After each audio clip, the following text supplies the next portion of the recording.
Hello investors, स्वागत है आपका हमारे चैनल इन्वेस्टमेंट के बाजार पर। फर्टिलाइजर शेयर्स पर पूरा ये डेडिकेटेड वीडियो रहने वाला है, जहां पर हम दो fertiliser shares RCF Rashtriya chemical fertiliser and national fertiliser limited जो कि एनएफएल से नाम से चर्चित है, इन दोनों कंपनीज पर ये वीडियो पूरा रहता हुआ देखने को मिलेगा। अभी क्या है, फर्टिलाइजर शेयर्स लास्ट 3 महीने से बिल्कुल सुस्त पड़ते हुए देखने को मिल रहे हैं। कोई भी एक्शन नहीं है, ऑलमोस्ट 15-15, 18-18% गिर चुके हैं अपने हायर लेवल से। तो क्या इन्वेस्ट करने का ये मौका है या नहीं, सब पर बात करेंगे। तो बिना किसी देर के वीडियो को शुरू करते हैं।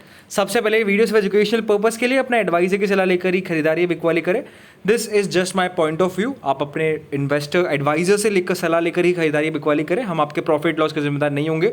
शुरुआत करते हैं आज की पूरी वॉच लिस्ट के साथ। तो basically fact, GSFC, NFL, RCF और मद्रास फर्टिलाइजर, ये सभी कुछ दिग्गज फर्टिलाइजर शेयर्स आज पूरे फर्टिलाइजर बास्केट में गिरावट रहती हुई देखने को मिली। एज सच अगर अपन आपकी फर्टिलाइजर्स की बात करेंगे तो बेसिकली फर्टिलाइजर स्टॉक्स में कुछ खास मोमेंटम नहीं है। मॉनसून बल्कि इतना बढ़िया है आप कह सकते हैं इंडिया में, लेकिन फिर भी आप कह सकते हैं यहाँ पर कुछ भी इम्पैक्ट नहीं पड़ता हुआ देखने को मिल रहा है। जो पहले एल नीनो वगैरह की चर्चाएं चल रही थी वो डेफिनेटली यहाँ पर सिरे से खारिज होती हुई देखने को मिली है। बाकी यहाँ पर आज की फॉल की अगर बात करें तो basically Nifty small cap index आज हायर लेवल से ऑलमोस्ट 1-1.5% गिरता हुआ देखने को मिला। जो प्री ओपनिंग लेवल था इसका स्मॉल कैप का, वहाँ से काफ़ी गिरावट आई, जिसके चलते हुए अपने को शेयर्स में गिरते हुए देखने को मिले। बाकी ग्लोबल मार्केट्स अभी इंडिकेशन कर रहे हैं कि फ्लैट ओपनिंग कल की तरह आती हुई देखने को मिले। और ओवरऑल जब भी फ्लैट ओपनिंग आ रही है तो बाजार अच्छा आउट परफॉर्म करते हुए देखने को मिल रहा है। देखना होगा कैसा आउट परफॉर्मेंस अपने को बाजार में कल के दिन देखने को मिलता है। बाकी यहाँ पर ओवरऑल अगर आप देखेंगे तो पर्टिकुलरली अगर आप देखेंगे तो मिड कैप इंडेक्स में तेजी थी, लेकिन स्मॉल कैप में नहीं थी। इसके कारण आज 1637 शेयर्स नेगेटिव में थे और कुछ 1500 शेयर्स पॉजिटिव में थे। तो बाजार का जो आज मोमेंटम था वो न्यूट्रल साइड पर रहता हुआ देखने को मिला। बाकी आरसीएफ और एनएफएल की बात करें तो गिरावट की अगर वजह यहाँ पर देखेंगे अपन, तो वो दोस्तों ये भी कह सकते हैं कि अपन स्टॉक में वॉल्यूम बहुत कम आती हुई देखने को मिल रही है। दोनों शेयर्स में सिर्फ 2-2, 3-3 मिलियन की वॉल्यूम है। एक टाइम पर 20-20 मिलियन, 30-30 मिलियन की वॉल्यूम आया करती थी। वॉल्यूम में अपने को डिप देखने को मिला है, ये भी एक रीजन है स्टॉक की गिरावट का। बाकी यहाँ पर अब शुरुआत करें दोस्तों एनएफएल के अंदर, तो बेसिकली एनएफएल का शेयर आज 142.50 तक गया एंड 138.90 का इंट्राडे का लो है। तो मोमेंटम आप देख सकते हैं इतना माइन्यूट है, अभी 3-4 रुपये का मोमेंटम कर रहे हैं इन काउंटर्स के अंदर। तो ये बहुत आप कह सकते हैं नेगेटिव बात है। बाकी यहाँ पर ओवरऑल ये शेयर अभी ऑलमोस्ट यहाँ से 18% नीचे रेट कर रहा है अपने 50 वीक हाई से।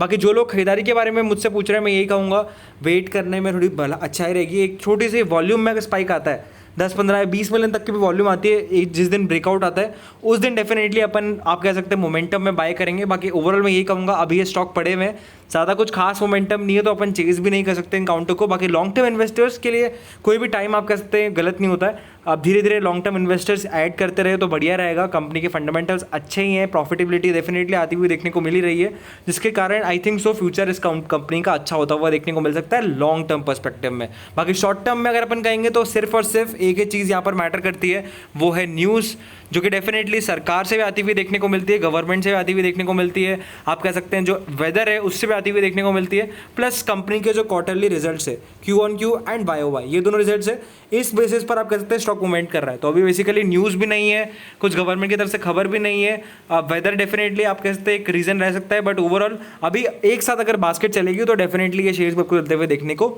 मिलेंगे। बाकी अब बात करें अपने अगले शेयर की तरफ जो है आरसीएफ, तो बेसिकली ये शेयर भी 245 का हाई है और अभी शेयर 199 पर ट्रेड कर रहा है। तो ये शेयर भी अच्छा खासा करेक्शन हो चुका है।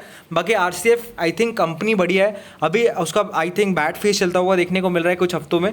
बाकी यहाँ पर अगर आप देखेंगे तो डिलीवरी परसेंटेज भी 29% का आता हुआ देखने को मिल रहा है। एंड ओवरऑल इस काउंटर के लिए मैं ये कहूँगा कि कंपनी लॉन्ग टर्म में आपको डेफिनेटली बड़े रिटर्न्स कमाकर दे सकती है। एक टाइम पर जब आई थिंक आज से 2 या 3 साल पहले फैक्ट 150-200 पर ट्रेड करा करता था, आज 1000 रुपये पर चले गए। आई थिंक उसी हिसाब से अगर मल्टीप्लिकेशन की बात करेंगे तो इन कंपनीज में भी मल्टीप्लिकेशन हो सकती है, बस आपको समय देना होगा।